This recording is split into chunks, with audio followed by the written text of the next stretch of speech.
शुभ दिन आया, विजयादशमी, पावन दीक्षा भूमि हो, पावन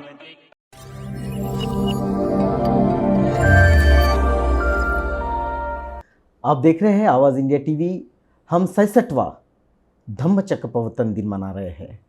ये लड़ाई 1956 में बाबा साहब ने दीक्षा भूमि पर धम्म दीक्षा लेकर इसका आगाज़ किया था और सामाजिक न्याय की प्रक्रिया में इस बड़े तबके को लाकर खड़ा कर दिया। उसी सिलसिले में हमारे साथ महाराष्ट्र राज्य के सामाजिक न्याय विभाग के आयुक्त डॉक्टर प्रशांत नारनवरे जी है। सर, आपका बहुत बहुत स्वागत और सबसे पहले आपको बधाई और मंगल कामनाएं कि हम इतना बड़ा ये संघर्ष जो है इसको हम जारी रखा है और सामाजिक न्याय के लिए आप सतत लड़ रहे हैं। आपका बहुत बहुत अभिनंदन।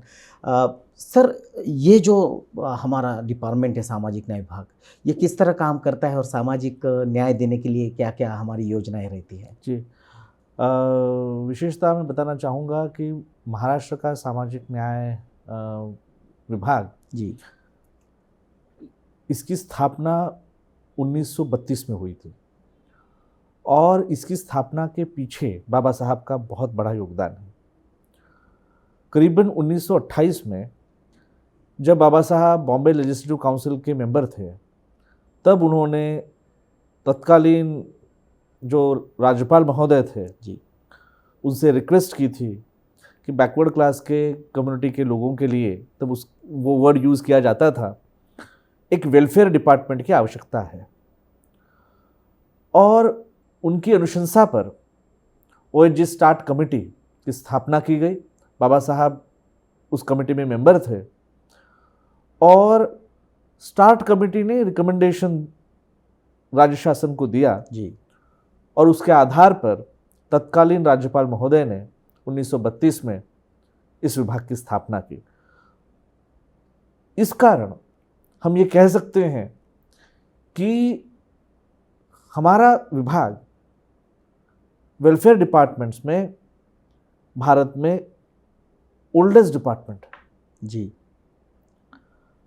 बाबा साहब ने ये जो काम उस समय वेलफेयर का शुरू किया और इस विभाग की स्थापना में जो योगदान दिया, उसके पश्चात जो मुख्य योजनाएं शुरू की गई, उसमें सबसे पहला तो हॉस्टल्स थे।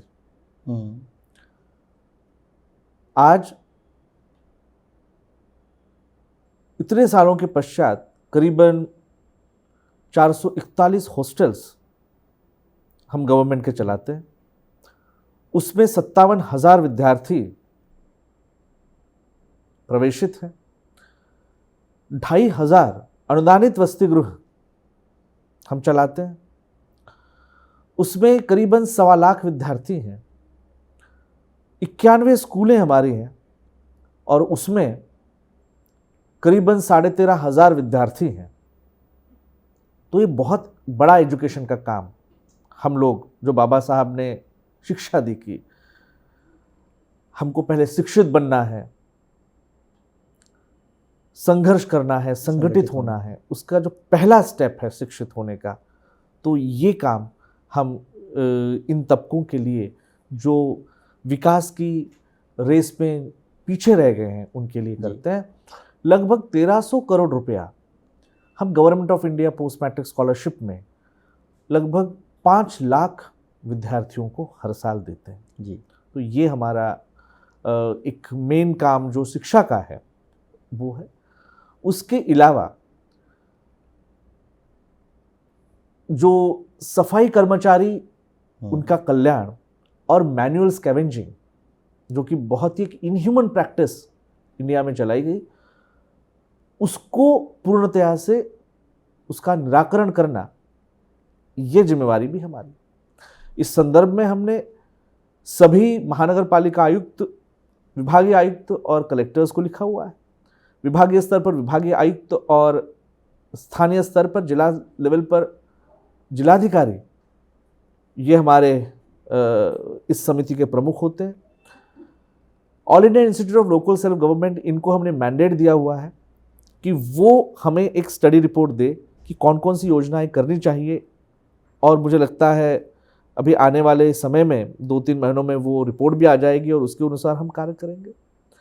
साथ ही 10 लाख रुपए का सोल्यूशन अगर ये काम करते हुए मृत्यु हो जाती है तो हमने 2 स्कूलें खोली हैं, इस तबके के लिए विशेष स्कूलें खोली हैं कि जहाँ पर इन तबके के बच्चों को एजुकेशन का दिक्कत है तो पूरी तरीके से उनका खाना पीना रहना फुली रेसिडेंशियल, विशेषकर सफाई कर्मचारी तबके के जो बच्चे आते हैं उनके लिए किया गया है। इसके पश्चात स्टैंड अप योजना जो है वो हमारी एक बेहतरीन योजना है जिसमें हम नवीन उद्योजक तैयार करने का काम करते हैं। बिल्कुल। तो नव उद्योजकों के लिए है। साथ ही कोऑपरेटिव मिल्स को, जो अनुसूचित जाति से जो लोग आते हैं, अगर कोऑपरेटिव मिल्स तैयार करते हैं, कोऑपरेटिव इंडस्ट्री तैयार करते हैं, उनके लिए हमारी योजना है। साथ ही जिन लोगों को खेती करनी है तो दादा साहेब गायकवाड़ स्वाभिमान सबलीकरण योजना है। और बाबा साहब का एक मत था कि हमारे बच्चे विदेश में जाकर पढ़ने चाहिए, तो उनकी स्वप्न पूर्ति के लिए हमने छत्रपति शाहू महाराज परदेश शिष्यवृत्ति इस योजना के अंतर्गत हर साल हम 75 लोगों को हमारे विद्यार्थियों को विदेश भेजते हैं और वे विद्यार्थी विश्व के टॉप रैंकिंग इंस्टीट्यूशंस में आज हैं। कुछ हार्वर्ड में हैं, ऑक्सफोर्ड में हैं, कैम्ब्रिज में हैं, लंदन स्कूल ऑफ इकोनॉमिक्स में हैं, कोलंबिया में हैं। ऐसे जो टॉप रैंकिंग इंस्टीट्यूशंस में हमारे विद्यार्थी जाते हैं, वहाँ पे पढ़ते हैं और समाज का नाम गौरवान्वित कर रहे हैं। तो इस तरीके से हम समाज के सभी जो दबे कुचले तबके हैं, जो रह गए हैं रेस में पीछे, उनके लिए काम फिलहाल कर रहे हैं। बिल्कुल सर, बहुत साधुवाद, बहुत सुंदर ये काम है। जैसे कि आपने कहा कि बाबा साहब का संदेश था कि पहले शिक्षित बनो, फिर संगठित होकर संघर्ष भी करना है। शिक्षा को उन्होंने शेरनी का दूध भी कहा है। ये देखा जा रहा है कि जो अनुसूचित जाति के विद्यार्थी है उनको जितनी योजनाएं सामाजिक न्याय विभाग की है, स्कॉलरशिप से लेके कुछ तांत्रिक अड़चनें उनको स्कॉलरशिप में पिछले कुछ वर्षों से आ रही है। कुछ लोग स्कॉलरशिप लेने में असमर्थ भी है, तो इसके लिए सामाजिक न्याय विभाग ने और कुछ इसके सोल्यूशन के लिए कुछ काम किया है। बिल्कुल आप सही कह रहे हैं। पिछले कुछ दिनों में या कुछ महीनों में जी जो हमारे संज्ञान में बात आई है कि कुछ विद्यार्थी, कुछ इवन मेडिकल के विद्यार्थी कि समय पर वो फॉर्म नहीं भर पाए, उसमें कुछ टेक्निकल प्रॉब्लम्स आ गई हैं, क्योंकि गवर्नमेंट ऑफ इंडिया स्कॉलरशिप का जो पूरा ताना बाना है वो स्टेट और सेंटर की एक मिली जुली जो सॉफ्टवेयर है जी, वो इंटरफेस होकर के काम करना पड़ता है हमको। तो कई बार इन दो यंत्रणाओं के ताने बाने में कुछ टेक्निकल प्रॉब्लम्स उभर के निश्चित आती हैं जी। स्पेशली जो पीएफएमएस सिस्टम जो केंद्र शासन ने अभी हमारे साथ लागू की है, उस कारण पिछले साल में थोड़ा निश्चित एक इशू हुआ और करीबन 650 करोड़ रुपया हमारा 3 से 4 महीने हम दे नहीं पाए लोगों को। तो ये सारा प्रॉब्लम्स को सॉल्व करने के लिए मैं खुद दिल्ली गया, हमारे टीम को लेकर के हमने वो प्रॉब्लम सॉल्व किया, वो समस्याएं सॉल्व करके हमने वो पैसा विद्यार्थियों तक पहुंचाया। पर ऐसी समस्याएं आगे न आए। अनेक बार विद्यार्थी को कॉलेज सपोर्ट नहीं करते हैं। अनेक बार कॉलेज से, क्योंकि विद्यार्थी पहले तो ऑनलाइन कॉलेज में फॉर्म भरेगा, फिर कॉलेज से वो ऑनलाइन पुशअप होकर के असिस्टेंट कमिश्नर के ऑफिस में आता है, फिर असिस्टेंट कमिश्नर के ऑफिस से वो वेरीफाई होकर के हमारे पास आएगा, फिर हमारे पास वेरीफाई होने के बाद में हम शिष्यवृत्ति देंगे। ये पूरी उसकी प्रक्रिया है। पर इस पूरी प्रक्रिया में अनेक बार ऐसा नजर आता है कि जो सॉफ्टवेयर में जो पुश करने की काम होता है, कभी विद्यार्थी समय पे नहीं भरता, कभी कॉलेजेस समय पे वो जो डेटा है हमें पुश नहीं करते हैं, तो इस कारण समस्याएं रहती हैं। इसलिए हमने एक सॉल्यूशन निकाला इसका। वो सॉल्यूशन ये है कि करीबन हमने 28 यूनिवर्सिटीज और 24,000 कॉलेजेस में इक्वल अपॉर्चुनिटी सेंटर निर्माण करने का हमने एक निर्णय किया है। उस इक्वल अपॉर्चुनिटी सेंटर के जो प्रमुख होंगे वो उस कॉलेज से प्रोफेसर होंगे जो कि प्राचार्य द्वारा मनोनीत होंगे जी। और उनके अंदर जो स्टूडेंट्स होंगे वो schedule caste, schedule tribe, OBC, VJNT, girl students, ये सारे जो हम शासन जिन स्टूडेंट्स को योजनाएं देती है उस वर्ग के स्टूडेंट रहेंगे। हम उन्हें अभी ट्रेन कर रहे हैं। लगभग 5,500 इक्वल अपॉर्चुनिटी सेंटर्स ऑलरेडी अब तक तैयार हो गए हैं। कहीं जगह मैं खुद गया, कहीं अनेक एमएलएस गए, मिनिस्टर्स गए, उनके हाथों से इसका अनावरण हुआ है। और एक बार यह यंत्रणा जो इक्वल अपॉर्चुनिटी सेंटर, हर कॉलेज की यंत्रणा अगर सक्षम हो जाती है तो नए आने वाले स्टूडेंट्स को हमेशा पता रहेगा कि कब फॉर्म भरना है, फॉर्म के लिए कौन सी डॉक्यूमेंट्स लगने हैं, अगर वो पुश नहीं हुआ है कॉलेज से तो क्या करना है। ये सारा डेटा का एक्सेस उस इक्वल अपॉर्चुनिटी सेंटर को रहेगा। एक दूसरा, ये सारे इक्वल अपॉर्चुनिटी सेंटर्स को हम लोग एक करियर गाइडेंस सेंटर्स के रूप में भी उभारना चाह रहे हैं, क्योंकि आज आप देख रहे हैं कि बहुत सरकारी नौकरियों का दायरा कम हो रहा है जी। और प्राइवेट में अगर हमें नौकरियां चाहिए या फिर कुछ विद्यार्थियों को खुद का कुछ नया बिजनेस शुरू करना है तो किसी प्रकार का मार्गदर्शन आज उनके पास नहीं मिलता। केवल एकेडमिक मार्गदर्शन देने का या एकेडमिक डिग्री देने का काम ये कॉलेजेस करते हैं। उसके अलावा बहुत कम एजुकेशनल इंस्टीट्यूशंस जो हैं वो स्टूडेंट के भविष्य के लिए सोचती हैं। और ये वर्ग तो ऐसे वर्गों से आता है कि एक स्पेशल इनको असिस्टेंस देना ज़रूरी है, क्योंकि बहुत बार आपको लिंग्विस्टिक प्रॉब्लम होती है जी। वो गांव से आता है तो उन्हें अंग्रेजी नहीं समझ में आती। कई बार मराठी भाषा का भी प्रॉब्लम होता है क्योंकि वो अलग अलग डायलेक्ट्स बोलते हैं, तो जिस प्रकार से उन्हें शुद्ध मराठी लिखनी होती है, जो डॉक्यूमेंटेशन करना होता है उस प्रकार से हो नहीं पाता। सॉफ्ट स्किल्स जो हैं वो नहीं हो पाती। तो ये सारी जो चीजें हैं, right from soft skills to the knowledge to technical knowledge, जो हम अपडेटेड उन्हें देना चाह रहे हैं, तो ये हम अभी फिलहाल इक्वल अपॉर्चुनिटी सेंटर के माध्यम से करने की हमारी मंशा है। और हमने कार्य ऑलरेडी शुरू कर दिया है। लगभग 5,500 इंस्टीट्यूशंस में इक्वल अपॉर्चुनिटी सेंटर्स तैयार हो गए हैं और आने वाले दिनों में ये काम हम 24,000 कॉलेजेस तक लेके जाएंगे।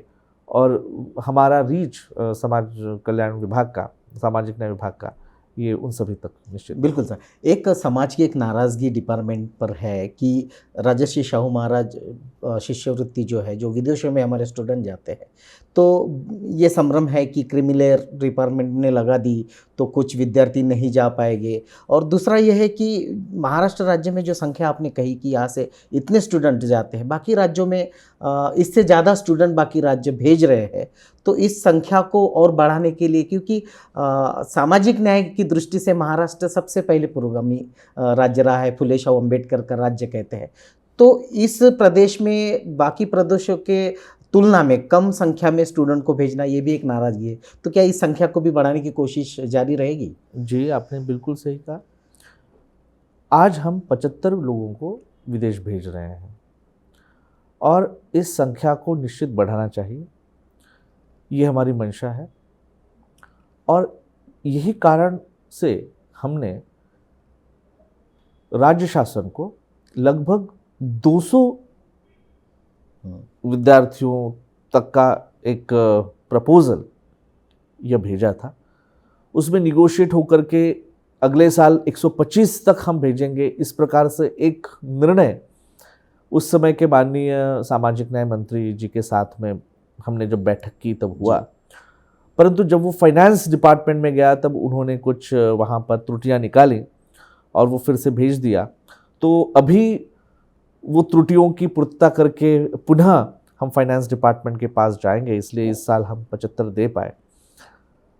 निश्चित आने वाले समय में इस संख्या में बढ़ोतरी करने की आवश्यकता है और विभाग के तौर पर ये हमारी जिम्मेवारी है कि हम लोग फाइनेंस डिपार्टमेंट के साथ में कोऑर्डिनेट करके उनकी मान्यता लें और लगभग जो 125 का पहले स्टेप में उन्होंने जो प्रॉमिस किया है वो 125 तक हम पहुंचे, और फिर मैंने तो 200 तक का उनको रिक्वेस्ट की है, बट ठीक है, अगले साल अगर हमें 125 की मान्यता मिलती है और उसके बाद अगर 200 की मिलती है तो हम उसमें निश्चित प्रयासरत रहेंगे। ये पहला मुद्दा। दूसरा मुद्दा जो है, मैं ये कहना चाहूँगा कि महाराष्ट्र निश्चित पुरोगामी राज्य है क्योंकि हमारी स्कॉलरशिप 100% है जी। हम जो 75 बच्चों को भेजते हैं उसमें 100% स्कॉलरशिप है। अनेक राज्यों में, मैं सारे राज्यों की बात नहीं करूंगा, कुछ राज्य हम जैसे भी हैं, अनेक राज्यों में स्कॉलरशिप का लिमिट केवल 10 लाख रुपया है। अच्छा। तो उन्होंने कहा कि भाई हम आपको 10 लाख रुपए तक का स्कॉलरशिप देंगे, कहीं स्कॉलरशिप के लिए 25 लाख है, हम 25 लाख तक का स्कॉलरशिप देंगे। इसका मतलब अगर जिन राज्यों में 10 लाख तक का है, तो अगर उन बच्चों की फीस टोटल अगर 20 लाख हो रही है तो 10 लाख तो राज्य शासन देगी और 10 लाख विद्यार्थी को देना है। विद्यार्थी को देना पड़ेगा। ऐसा कुछ राज्यों में है, कुछ राज्यों में वो लिमिट 25 लाख तक की गई, और फिर वो लोग कहते हैं कि हमने 500 विद्यार्थियों को दिया है। खर्चा अगर हम देखें तो हमारे राज्य का ज्यादा है। क्यों? क्योंकि हम उनका जाना आना, वहां पर रहना, कॉलेज की पूर्ण fees, PhD for example, PhD के स्टूडेंट्स के लिए हम 4 साल तक का समय देते हैं, और 4 साल में जितनी फीस उनकी हो, चाहे वो 1 करोड़ रुपया हो, 1.5 करोड़ रुपया हो, वो सारी फीस प्लस उनका रहने का सब खर्चा 4 साल का तक हम देते हैं। अगर वो पीएचडी में भी जाता है, 1 ईयर कोर्स में जाता है, 2 ईयर कोर्स में जाता है, इन सब कोर्सेज के लिए हम लोग उन बच्चों को 100% फीस देते हैं। मुझे लगता है कि गवर्नमेंट ऑफ इंडिया इस प्रकार की स्कॉलरशिप निश्चित वो एक देता है, और बहुत अच्छे तरीके से जैसे हम करते हैं वैसे ही वो भी देता है। और कुछ राज्य निश्चित ऐसे हैं कि जो हमारी तरह पूर्णतया निश्चित फीस, मतलब निश्चित उनकी फीस देते हैं। मैं ये नहीं कह रहा कि केवल महाराष्ट्र ही एकमेव ऐसा राज्य है, बट मैं ये कंपैरिजन दे रहा हूँ क्योंकि जब हम लोग बैठते हैं और पॉलिसी का निर्णय करते हैं तब फाइनेंस डिपार्टमेंट हमें ये सारे क्वेश्चंस पूछता है, क्योंकि फाइनेंस डिपार्टमेंट को आपको आउटकम्स देने होते हैं कि पिछले अगर 5-6 सालों में ये स्कीम है तो फिर इस स्कीम ने परफॉर्मेंस कैसा किया, इस स्कीम में कितने बच्चे फॉरेन से पढ़कर आए, फिर फॉरेन से पढ़ के आने के बाद किन किन बच्चों को नौकरी लगी, फिर उनके नौकरी में उनका इनकम जनरेशन कितना हुआ, तो क्या वो अगर भारत में पढ़ते तो उनको कितना पैसा की नौकरी लगती, और वो विदेश में पढ़ के आया है तो उनको कितने पैसे की नौकरी लगी, तो क्या विदेश में भेजना इससे बच्चों के वैल्यू एडिशन हुई है या नहीं हुई है। इस प्रकार के अनेक जो क्वेश्चंस जो इवन हमें एजी ऑडिट में भी पूछे जाते हैं, वो सारी चीजें फाइनेंस डिपार्टमेंट पूछता है। और निश्चित मैं ये कहूँगा कि हमारे अवर students have made us proud, क्योंकि बहुत बच्चे हैं जिन्होंने एक इतना अच्छा परफॉर्मेंस दे करके अपना स्तर इतना ऊंचा लिया है कि ये स्कॉलरशिप को कंटिन्यू और एनहांस करने के लिए हमारे पास उचित जस्टिफिकेशन निश्चित है। तो मैं ये समझता हूं कि आने वाले समय में फाइनेंस डिपार्टमेंट को इस प्रकार से जो भी जस्टिफिकेशन चाहिए होगा हम निश्चित देंगे। ऑलरेडी हमने पिछले बार दिया, उनकी कुछ जस्टिफिकेशंस रिक्वायर्ड होंगे, अभी देंगे। और निश्चित फाइनेंस डिपार्टमेंट, हमारे माननीय मुख्यमंत्री महोदय हैं, हमारे माननीय उप मुख्यमंत्री महोदय हैं, दोनों के मार्गदर्शन में हम निश्चित इस संख्या को बढ़ाने का पूरा प्रयास करेंगे। बिल्कुल सर, जैसे हम देखते हैं कि डिपार्टमेंट जो है, न्याय विभाग जो है, वो बहुत सारे कॉम्पिटिटिव स्पर्धा परीक्षाओं के लिए भी सेंटर चलाता है और बहुत सारे विद्यार्थी उसमें अच्छा परफॉर्म भी कर रहे हैं। मगर ये देखा जाता है कि मेन स्ट्रीम में जो बड़े बड़े इंस्टीट्यूट है और कुछ हमारे भी केंद्र है, तो इन दोनों का स्टैंडर्ड सेम है। हमारे विद्यार्थी क्या अच्छा परफॉर्म कर पाते हैं हमारे केंद्रों से जाकर? इसमें दो चीज़ें हैं। एक है कि कुछ विद्यार्थियों को अपना शहर न छोड़ते हुए उनके शहर में ही मार्गदर्शन मिलना चाहिए, इस प्रकार का आग्रह विद्यार्थियों और पालकों की तरफ से होता है। जी। नंबर एक। और कुछ विद्यार्थी निश्चित दिल्ली जाना चाहते हैं और वहां पढ़ करके उन इंस्टीट्यूट्स, जो प्रोमिनेंट इंस्टीट्यूट्स हैं, वहां पर एजुकेशन लेकर के वो आना चाहते हैं। अब दोनों तबकों को हमें कैटर करना है।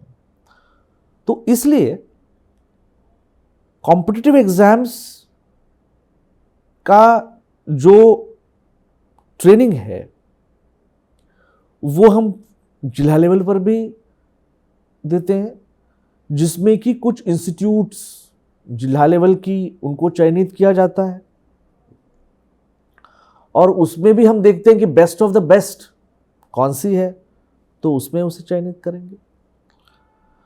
और जिनको दिल्ली जाना है उनके लिए हम फी रिइंबर्समेंट हमारा प्रोविजन, जी, मतलब वो दिल्ली में जिस इंस्टीट्यूट में चाहे एडमिशन ले, हमने दिल्ली के इंस्टीट्यूट में वो रखा नहीं कि दिल्ली की इसी इंस्टीट्यूट में जाएंगे तो फीस मिलेगी। जी, हम कह रहे हैं कि भैया दिल्ली की किसी इंस्टीट्यूट में आप जाइए, उसकी जो फीस होगी वो हम दे देंगे। परंतु यहां पर हर जिले में वो संभव नहीं है। क्योंकि दिल्ली में क्यों संभव है? क्योंकि दिल्ली में सारे इंस्टीट्यूट्स एक हब है यूपीएससी प्रिपरेशन का। तो वहां पर जो विद्यार्थी चाहते हैं, तो हम लोग पहले 100 बच्चों को वैसे देते थे, अब हम सोच रहे हैं कि 300 बच्चों तक जी, उनका बढ़ाएं जो दिल्ली में जाने की, क्योंकि धीरे धीरे दिल्ली में जाने वाले लोगों की संख्या बढ़ रही है। और कुछ लोग जो नहीं जाना चाहते हैं, फिर यहाँ जो इंस्टीट्यूट्स अवेलेबल हैं, फिर उन्हीं से हमको उनके साथ मिल करके काम करना पड़ता है। तो निश्चित एक बात मैं आपसे कहूँगा कि रिजल्ट्स जो हैं हमें दोनों से मिलते हैं, पर निश्चित जो इंस्टीट्यूट्स दिल्ली में जाते हैं, जो बच्चे दिल्ली में जाते हैं, वहाँ पे पढ़ते हैं, वहाँ पे रहते हैं और फिर लौट करके आते हैं, तो उनकी जो प्रतिभा है वो थोड़ी और अधिक निखर के आती है। तो इसमें कोई डाउट नहीं है। पर यहाँ पर भी जो बच्चे करते हैं, ठीक है, कुछ अगर यूपीएससी का प्रिपरेशन करते हैं, नहीं हो पाए, तो कम से कम फिर वो थोड़ी निचली अलग एग्जाम है, स्टाफ सिलेक्शन की है, कहीं और एमपीएससी में कहीं दूसरे पद हैं, तो उसमें भी वो अपना भाग्य आजमाते हैं और फिर निश्चित कुछ लोग सिलेक्ट उसमें होते हैं। तो ये तो देखिए इंडिविजुअल चॉइस का जो है सवाल है। तो हमने व्यवस्थाएं तो दोनों करके दी हैं, बट जो बाहर जाएंगे निश्चित फिर रिजल्ट्स भी थोड़े से बेटर आते। बिल्कुल सर। ये सारे जो केंद्र है जो यूपीएससी एमपीएससी के ट्रेनिंग देते हैं, इसके जो आंकड़े हैं वो कैसे है कि कितने लोगों को अच्छे पैकेज मिलते हैं या कितने लोग बेनिफिशरी हमारे स्टूडेंट आज तक रहे हैं? हर साल हमारे 15 से 20 बच्चे यूपीएससी में निश्चित ये करते हैं। इसके लिए जो मैंने आपसे कहा कि लोकल लेवल पर भी हम काम कर रहे हैं जी, दिल्ली में भी हम स्पॉन्सर करते हैं बच्चों को, और हम 30 बच्चे यशदा में भी स्पॉन्सर करते हैं, जो कि स्टेट लेवल ऑर्गेनाइजेशन है। और यशदा में doctor Ambedkar competitive exam centre है, तो उसमें भी हम कुछ बच्चों को स्पॉन्सर करते हैं जो पूना में है, जो कि गवर्नमेंट ऑर्गेनाइजेशन है। तो ये सबका मिलजुल के एमपीएससी में और बाकी एग्जाम्स में थोड़ा ज़्यादा आंकड़ा है। तो अगर आप एमपीएससी देख लीजिए, मतलब डिप्टी कलेक्टर अगर आप छोड़ देंगे, उसमें से 3, 4, 5 लोग थोड़ी सी कलेक्टर होते हैं। पर जब आप बैंकिंग आ जाएंगे, जो सबॉर्डिनेट सर्विसेज हैं उनमें आ जाएंगे, तो एक लगभग एक बड़ा आंकड़ा 500, 600, 700 तक का एक बड़ा आंकड़ा हमारे सामने आता है। But that goes to a very मतलब स्टिल सबॉर्डिनेट सर्विसेज। बिल्कुल। एक उद्योजक निर्माण करने की भी प्रक्रिया जारी है, तो कितने लोगों को आज तक हमने उद्योजक के लिए मदद की है या कितने लोग अभी स्टैंड हुए हैं इस प्लेटफॉर्म पर? जी, उद्योजक निर्मित के लिए हमारी स्टैंड अप योजना है। लास्ट ईयर हमने 83 प्रपोजल्स अप्रूव किए थे, और लास्ट ईयर हमने 69 प्रपोजल्स अप्रूव किए स्टैंड अप इंडिया के अंतर्गत। इस योजना के अंतर्गत 1 लाख रुपए से लेकर के 1 करोड़ रुपए तक का प्रोजेक्ट आप निश्चित कर सकते हो। और मुझे बहुत हर्ष है ये बताते हुए कि स्टैंड अप इंडिया में जो भी प्रोजेक्ट अभी आ रहे हैं आगे, कुछ अभी क्योंकि पिछले साल हमने दिया, कुछ का काम शुरू है जी, और कुछ का काम जिसका कंप्लीट हो गया है वो बहुत अच्छे तरीके से अभी काम कर रहे हैं। हमारी एक मंशा है कि इस योजना में भी हमको जो सब्सिडी का जो कंपोनेंट है वो आने वाले समय में हम बढ़ाने का विचार निश्चित कर रहे हैं। इस के लिए सम्माननीय मंत्री महोदय जी से भी हमारी बात हो रही है। तो हम लोग आने वाले समय में जो सब्सिडी का कंपोनेंट और इन्हांस करने का विचार कर रहे हैं, क्योंकि अगर सब्सिडी का कंपोनेंट और इन्हांस होता है तो लोगों की आने की जो मतलब एप्लीकेशन करने का जो मोटिवेशन है वो बढ़ जाए, और अधिक बढ़ जाए। बिल्कुल सर, बहुत बहुत धन्यवाद। आप शिक्षित होकर यहाँ तक पहुँचे, इतने सारे विद्यार्थियों को मार्गदर्शन भी करते, आप समाज के लिए और युवाओं के लिए भी एक प्रेरणा है। तो जो युवा इस चर्चा को देख रहे हैं और ये 66वां धम्म दीक्षा दिवस का भी आयोजन है, आप हमारे युवाओं को क्या संदेश देंगे? मेरी सभी युवाओं से यही प्रार्थना है कि हर पीढ़ी का राष्ट्र निर्माण में एक योगदान होता है, और अगर हम स्वयं का विकास इस तरीके से करें कि हम राष्ट्र निर्माण के काम में अपना योगदान दे पाए, तो निश्चित जिस प्रकार का समाज, इक्विटेबल समाज बाबा साहब को अपेक्षित था, वो हम प्रस्थापित कर सकते हैं। 70 सालों में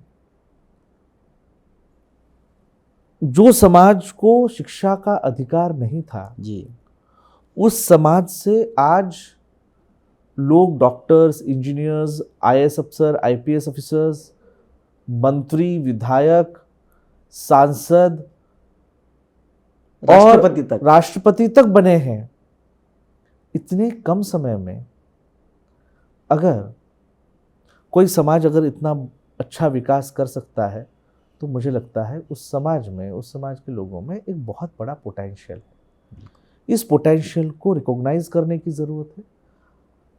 जैसे समय बदल रहा है, बदलते समय के साथ में समय की क्या आवश्यकताएं हैं, उन आवश्यकताओं को अगर हम पहचानें और उसके साथ हम लोग एक रूप हो जाएं और अपने आप में जो बदलाव करें, जैसे अभी केवल रिजर्वेशन से जॉब लेने का समय नहीं रहा जी, उसके आगे जाकर के हमें प्राइवेट सेक्टर में अपना जो है झंडा लहराना पड़ेगा, नए उद्योग खोलने पड़ेंगे। केवल हम जॉब लेने वाले लोग नहीं होने चाहिए, जॉब देने वाले लोग होने चाहिए जी। इसके लिए काम करना होगा। नए sectors, specially after Covid, artificial intelligence से लेकर के रोबोटिक्स से लेकर के नई टेक्नोलॉजी आ रही है, तो इन सारी टेक्नोलॉजी से हमको रूबरू होना पड़ेगा। और दुनिया में जो बदलाव आ रहे हैं, इकोनॉमिक सेक्टर में जो बदलाव आ रहे हैं, वो बदलावों के साथ में हम कैसे बदल सकते हैं, ऐसा विचार अगर हम as a society, as individual करेंगे, तो निश्चित हम आने वाले समय में खुद को एक बेहतर पोजीशन में पाएंगे। परंतु अगर हमने ये बस अभी मिस कर दी जी, तो निश्चित हमें जो है जिस समाज को जो लाभ हम चाहते हैं वो लाभ नहीं मिलेगा। और इसलिए मुझे उनसे विनती करनी है कि कृपया आपको अपने आंखें, कान खुले रखने, बिल्कुल विज्ञानवादी दृष्टिकोण रखना है और आगे बढ़ने के लिए जो जो कष्ट करने आवश्यक होंगे वे सभी कष्ट करने हैं, क्योंकि बाबा साहब ने हमको सिखाया है कि बिना कष्ट, वो उनके कष्ट की पराकाष्ठा है जी। तो उनके जितना कष्ट तो हम में से कोई कर नहीं सकता, कर नहीं रहा। पर अगर हम उनका 10% भी कष्ट करें तो मुझे लगता है कि उनके पथ पर हम चलने के लिए अग्रसर होंगे और समाज का हर व्यक्ति उस पोजीशन पर रहेगा जिसमें वो कुछ लेने वाला समाज नहीं बल्कि देने वाला समाज बनेगा। और यही बाबा साहब को अभिप्रेत था। तो मुझे लगता है कि आज का युवक निश्चित उस ओर बढ़ रहा है, और जैसे आप जैसे समाज में लोग हैं, निश्चित मुझे लगता है उनके हेल्प से हमारा युवा आगे बढ़ेगा। बिल्कुल, हमारा युवा आगे बढ़ेगा, उसमें मेरिट है, उसमें पोटेंशियल है, बस एक सही रास्ता पकड़ना है। हमारे साथ सर थे सर, आपने अपना बहुमूल्य वक्त दिया, आपका बहुत बहुत धन्यवाद। Thank you. आप देख रहे हैं आवाज़ इंडिया टीवी।